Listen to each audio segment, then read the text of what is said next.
Vamos lá então, pessoal, continuar com o tema 4. Agora a gente vai ver as outras 3 mudanças de estado físico que acontecem, só que agora com a diminuição da temperatura, ou seja, quando os corpos perdem calor, tá? Perdem energia térmica. Então, a diminuição da temperatura, ela pode provocar, né, 3 mudanças: a condensação, a solidificação e a ressublimação. A condensação é a mudança, né, do estado gasoso para o líquido. Essa mudança aqui, pessoal, ela confunde bastante, e isso é uma coisa que eu explico bastante lá no 6º ano, porque muita gente acha assim que nuvens, por exemplo, né, acha que a nuvem é água no estado gasoso, né? Acha que é vapor de água. Não é. Nuvem é água no estado líquido, tá? As nuvens são, na verdade, a água que se condensou, tá? É o vapor de água que se condensou, tá bom? Então, o vapor de água, eu sempre friso isso muito no 6º ano. O vapor de água, ele é invisível, a gente não vê, tá? Então, se a gente está vendo a nuvem, ela não é vapor de água, né? Se a gente pode ver as nuvens, não é vapor, não é estado gasoso, porque o estado gasoso a gente não pode enxergar, tá? Então, as nuvens não são água, não é água no estado gasoso, é água no estado líquido. É a água, é o vapor da atmosfera que já se condensou. Então, é água condensada, tá? Então, as nuvens que a gente vê é a água no estado que passou para o estado, né, de condensação, que se condensou. E também, um exemplo aí de condensação é quando a gente, em dias frios, né, quando a gente solta o ar, né, quando a gente expira, né, solta, elimina o ar dos nossos pulmões. Geralmente, quando a gente expira, solta o ar dos nossos pulmões, nós eliminamos vapor de água também, tá? De dentro do nosso corpo. E aí o vapor, ele sai de dentro do nosso corpo em alta temperatura, tá? Porque dentro do nosso corpo tá quente. Quando esse vapor sai aqui para fora e encontra uma temperatura baixa, né, em dias frios, rapidamente, o que vai acontecer com esse vapor? Ele vai se condensar, tá? Ele vai esfriar, né? Porque a temperatura tá baixa aqui fora. E aí é quando esse vapor vira líquido, tá? Então, imediatamente, a gente expira, esse vapor sai do nosso corpo, né? Pela nossa boca. Aí esse vapor esfria e vira gotinhas de água que vão formar essa fumacinha que a gente vê aqui, tá? Que é aquela fumacinha que sai da nossa boca nos dias frios. Então, aquela fumacinha que a gente vê não é vapor de água, tá? Na verdade, é o vapor, mas que já se condensou, ou seja, já virou gotinhas de água, tá? Tanto que se eu fizer isso num espelho, num vidro, vai embaçar o vidro e se eu passar o dedo depois, vai escorrer água, tá? Provando que aquela fumacinha, na verdade, é formada por gotículas de água e não vapor de água, tá? É água já condensada, vapor que já condensou, tá bom? Bom, então a condensação de estado gasoso para o estado líquido. A gente tem também, com a perda da temperatura, a matéria também pode se solidificar, tá? Então, quando há uma perda, né, de temperatura, de calor, a matéria, né, a água, por exemplo, passa de estado líquido para o estado sólido, tá? Então, se solidifica. Essa é uma mudança simples, né? E a gente tem também uma terceira mudança, que é a ressublimação. É o estado gasoso que passa diretamente para o estado sólido. Tá? Isso pode acontecer com algumas substâncias químicas, por exemplo, o iodo, a naftalina isso pode acontecer, tá? Geralmente em laboratório, na indústria, pode-se conseguir aí essas mudanças, tá? Diretamente do estado gasoso, pode-se passar determinadas substâncias, determinados produtos, matérias aí, pode-se ressublimar, ou seja, transformar-se diretamente do estado gasoso em estado sólido, tá bom? Bom, agora a gente vai para duas propriedades específicas que nós vamos estudar, que é a temperatura de fusão e a temperatura de ebulição. Temperatura de fusão e temperatura de ebulição são duas propriedades específicas que são utilizadas, pessoal, geralmente são utilizadas aí na química, né? Geralmente é utilizada para se diferenciar aí alguns corpos, né, que têm aparência semelhante, tá? Então, existem alguns corpos na natureza, alguns produtos na natureza que têm uma aparência assim parecida. Então, aí, para se identificar, né, o que é, né, determinado produto, se usa aí a temperatura de fusão ou temperatura de ebulição para se determinar, tá? Do que se trata aquela determinada substância, aquela determinada matéria, tá? Bom, a temperatura, vamos começar então pela temperatura de fusão. Temperatura de fusão é aquela que ocorre, né, a mudança do estado sólido para o líquido, e ela é equivalente à temperatura de solidificação, tá? O que significa isso? Significa que a temperatura de fusão é a mesma que a temperatura de solidificação, tá? Então, traduzindo isso aí num português mais claro. Ao nível do mar, a água pura, por exemplo, ela tem uma temperatura de fusão, ou seja, ela derrete, ela passa do estado sólido para o estado líquido a 0 graus Celsius, tá? A mesma coisa eu posso dizer que a água no estado líquido, ela passa para o estado sólido também quando atinge 0 graus Celsius. Ou seja, a temperatura de fusão ela é equivalente à temperatura de solidificação, tá? Então, eu tenho lá meu gelo, lá no congelador, a menos 10 graus Celsius, tá? Então, eu tenho lá meu gelo, lá dentro do meu congelador, do meu freezer, ele está a uma temperatura de menos 10 graus Celsius, 10 graus negativos. Eu tiro esse gelo, ponho em cima da pia. Imediatamente ele já vai passar para o estado líquido? Não. Tá? Primeiro ele vai começar a ganhar calor, tá? Então ele vai recebendo calor do ambiente aos poucos e vai aumentando a temperatura. Menos 9, menos 8, menos 7, por aí vai. Ao atingir 0 graus Celsius, pronto. Aí esse gelo vai começar a derreter. É a minha temperatura de fusão. Tá bom? A mesma coisa o contrário. Pego lá um copo de água da torneira e levo no congelador. Imediatamente vai congelar? Não. Essa temperatura da água pode estar aí, por exemplo, a 20 graus Celsius. Se eu ponho essa água imediatamente no congelador, ela vai perder calor aos poucos, não é imediatamente, tá? Então, ela vai perdendo calor aos poucos, tá?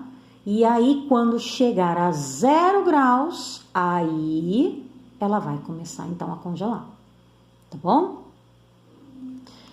Bom, e a temperatura de ebulição é a mesma coisa, só que aqui é da mudança de estado físico, né?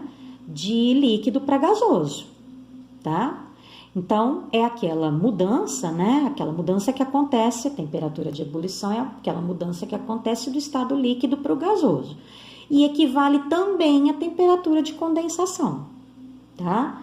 Então, é aquela história. Pego lá a água, tá a uma temperatura aí de 20 graus, tá? Pego a água da torneira a uma temperatura de 20 graus, mais ou menos. Ponho no canecão e levo lá o fogo para ferver. Imediatamente ela já vai ferver? Ela já vai passar para o estado gasoso? Claro que não, tá? Então, aos poucos ela vai ganhando calor, né? Ponho ela lá no fogo, então aos poucos ela vai ganhando calor. E aí, quando ela atinge, isso para água pura ao nível do mar, tá? Água pura ao nível do mar. Porque diferentes pressões, isso a gente vai ver daqui a pouquinho. Diferentes pressões, isso daqui pode mudar, tá? Em pressão atmosférica diferente. Quando ela atinge 100 graus Celsius, ela começa a evaporar. Evaporar na forma de ebulição. Não se esqueçam disso, na forma de ebulição.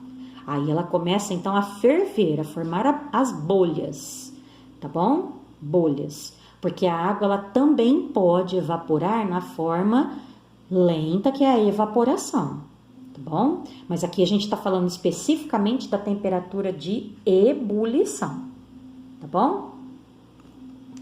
Bom, então, como eu disse, continuando agora aqui na outra página, só arrumar aqui a câmera, tá? Como eu disse, temperatura de fusão e temperatura de solidificação, ou temperatura de fusão e temperatura de ebulição são duas propriedades específicas, tá? Então, só pra gente terminar aqui esse assunto, olha os dois gráficos aqui, em que a gente verifica como que acontece, né, essa mudança aí e a relação que tem com a temperatura, tá? Olha só. Então, primeiro, vamos ver aqui a temperatura, aqui o aquecimento, né, da água, tá? E aqui a gente vai ver como é que acontece aqui as mudanças de estado físico da água com relação à fusão e à ebulição, tá? Só que aqui, conforme a água vai ganhando calor. Então, olha só. Então, eu tenho aqui a água no estado sólido, tá? Então, olha, percebam que, ó, esse gráfico aqui significa temperatura e aqui o tempo. Então, aqui eu tenho, vamos supor que eu tenho gelo, né? Gelo está, olha, abaixo de 0 graus. Abaixo de 0 graus a temperatura, tá bom?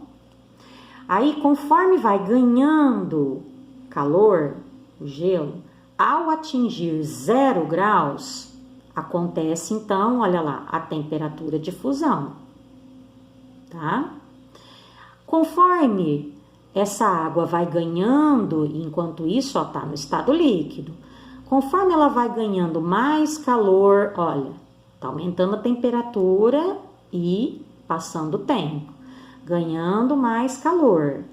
Ao atingir uma temperatura de 100 graus Celsius, atingiu a temperatura de 100 graus, atinge então a temperatura de ebulição, tá?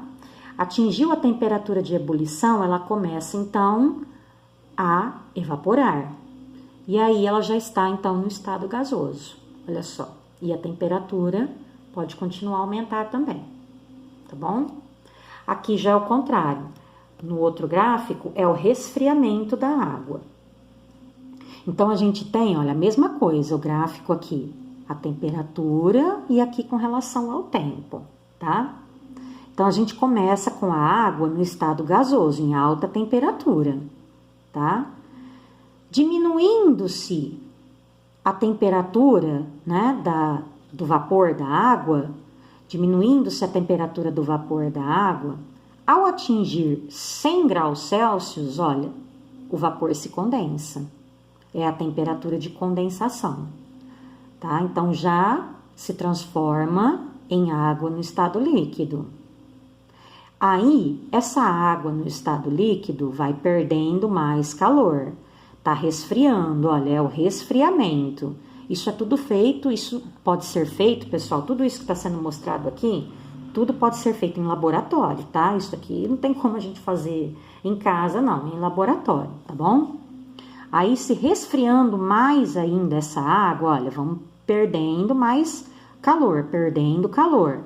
Ao atingir 0 graus Celsius, começa então a se solidificar, tá? Então, passa a ser estado sólido.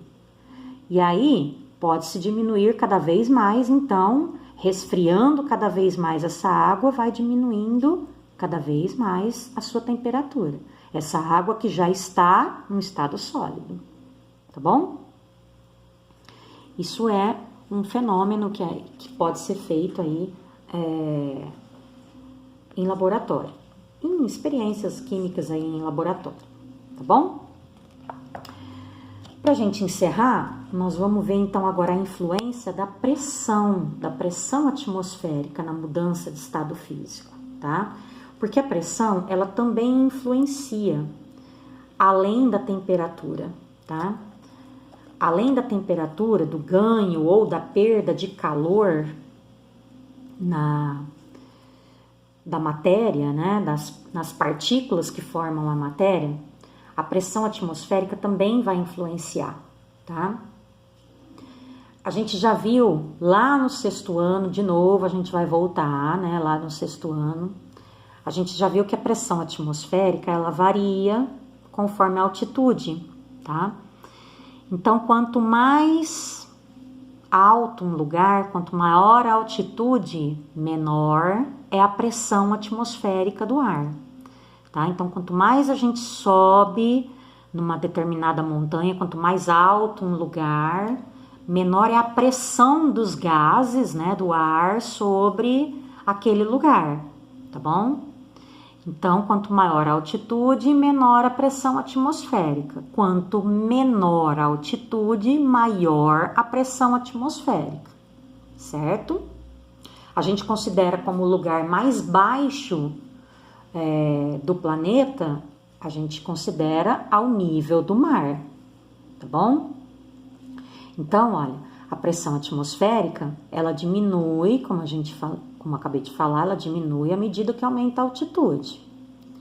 Então, olha, a gente vai ver alguns exemplos aqui com relação à altitude em relação ao nível do mar. Vocês vão ver como que varia, né, tanto a pressão atmosférica como também a temperatura de ebulição. Então, a gente vai ver aqui especificamente a mudança, né, que acontece aí de estado físico de líquido para gasoso, mais especificamente na temperatura de ebulição. Então, nós temos 3 exemplos aqui, olha, de 3 cidades bastante conhecidas, mas que têm altitudes diferentes e, consequentemente, pressão atmosférica diferente. Rio de Janeiro, São Paulo e Brasília. Dessas 3 cidades, o Rio de Janeiro é que está mais ao nível do mar, tá? Então, é a cidade mais baixa, vamos dizer assim, tá? Então, ela está, em relação ao nível do mar, ela está numa altitude 0, tá bom? A pressão atmosférica, a gente diz que a pressão atmosférica ao nível do mar equivale a 1 atm, tá? São Paulo já é uma cidade um pouquinho mais alta, ela não está ao nível do mar, né? Tanto que quando a gente vem do litoral, vem de Santos, do Guarujá, de Ubatuba, quando a gente vem embora para casa, né? Para a gente subir, para a gente vir para São Paulo, por exemplo, a gente tem que subir a serra, né? Então, São Paulo, por exemplo, está a 760 metros ao nível do mar, tá? Então, está a 760 metros de altitude. Brodowski, por exemplo, está a uma altitude aí de aproximadamente 880 metros, tá? Brodowski é um pouquinho mais alta ainda, tá bom? Brasília está num planalto, né? Vocês sabem, você já deve ter aprendido isso em geografia. Então, Brasília está num planalto, olha, Brasília está a 1.200 metros de altitude. Olha como que é menor a pressão atmosférica nessas 2 cidades, tá? Então, em São Paulo, a pressão atmosférica equivale a 0,92 atm E em Brasília diminui um pouquinho mais, 0,86 atm. Agora olha com relação à temperatura de ebulição. A gente viu, acabou de ver, acabei de explicar para vocês, que a temperatura de ebulição da água pura ao nível do mar equivale a 100 graus Celsius. Então, a água, ela ferve a 100 graus Celsius ao nível do mar, certo? Em São Paulo, olha aqui, a 98 graus Celsius, ela já ferve. Em Brasília, a 96 graus Celsius, ela já ferve. Então, isso significa que, conforme menor é a pressão atmosférica, a temperatura de ebulição também é menor, tá? Então, aqui em Brodowski, por exemplo, dificilmente a água vai precisar atingir, quando a gente coloca um canecão lá de água no fogão para a água ferver, para a gente fazer o café, dificilmente aqui em Brodowski a água vai precisar atingir 100 graus para ferver. Quando ela atingir lá pelos 97 graus Celsius, ela já ferve, tá? Ela já atinge a temperatura de ebulição. Por quê? Porque aqui a gente está numa altitude um pouquinho mais elevada e a pressão atmosférica aqui em Brodowski é um pouquinho menor, tá? Então, pressão atmosférica menor interfere na temperatura de ebulição, tá? Isso explica, pessoal, isso explica o funcionamento da famosa e temida, pra gente encerrar, famosa e temida por muitos, panela de pressão, tá? Olha, o próprio nome já diz, panela de pressão. A panela de pressão, como que ela funciona? A panela de pressão, ela funciona justamente como? Aumentando a pressão que existe aqui dentro, tá? Então, a panela de pressão, ela é mais ou menos assim, olha.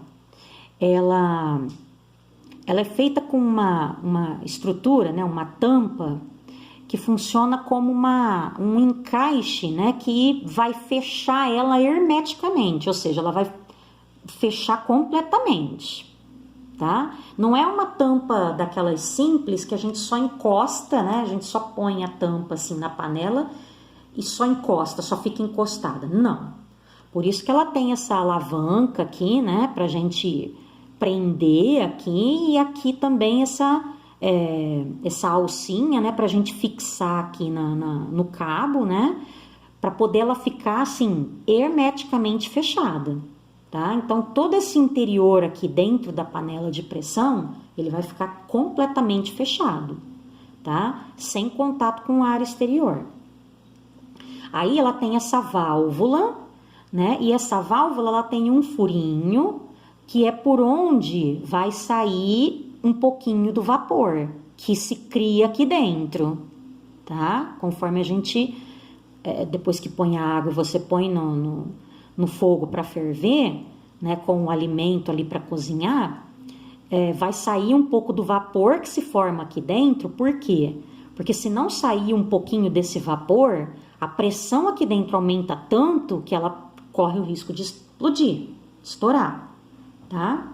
Então, precisa ter essa válvula aqui para ir liberando um pouquinho do vapor que se cria aqui dentro, tá? Então, aí a gente pega, né, põe a água nela, põe o alimento e leva no fogo. Bom, como ela tá totalmente fechada, hermeticamente fechada, a pressão dentro dela vai aumentando rapidamente, tá? Então, aumenta-se demais a pressão. Conforme aumenta muito a pressão, pessoal, a água vai demorar mais para ferver, a temperatura de ebulição vai demorar muito para acontecer. Isso faz com que a temperatura aqui dentro vá subindo muito e rapidamente, tá?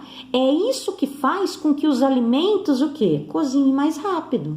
É a temperatura, tá? E a formação de vapor aqui dentro, o aumento rápido da temperatura e a formação desse vapor todo aqui dentro que faz com que os alimentos cozinhem mais rápido, tá bom?